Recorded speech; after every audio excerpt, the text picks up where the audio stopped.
Salam dostlar, hər vaxtınız xeyir olsun. Hər zaman olduğu kimi Gəncə şəhərindən duz maşınlar bizdə. Bu günlərim sizlərə dəri dostum, çox kredit deyirdiniz. Mənim əziz qardaşım, dəri dostum, bax kreditlə alıb çimib. İndi deyir qardaşım, mən çimmişəm, kim alır halal xoş olsun. Batırdığını batırıbdır. İndi bax o hazır maşını kim almaq istəyirsə yaxınlaşsın salonumuza. İlkin ödəniş 11.500 manat. 11.500 manat ilkin ödəniş verirsən, 12 ay 780 manat.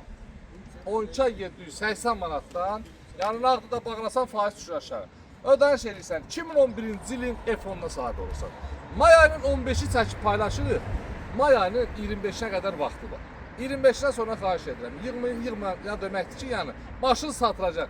Əgər satılmazsa mən özüm alacağım. Bax deyirəm. Daşın fırla maşınımızın ətraflı məlumatlarını verək. Maşınımız deməli vuruq arxa krilo ya da bagaj gəlibdir. Bir detalıyla gəlibdir.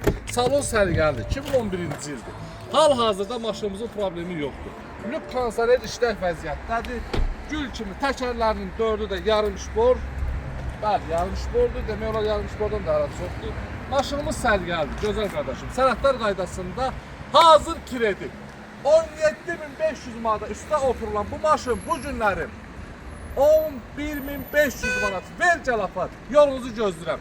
Öpürəm sizləri. Arqa nömrə profildə var.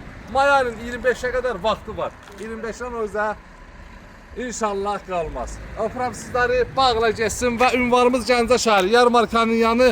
Hər növ avtomobillərimiz var. Barter kredit mümkündür. Başladıq yerdən alverə. Gözləyirəm sizləri.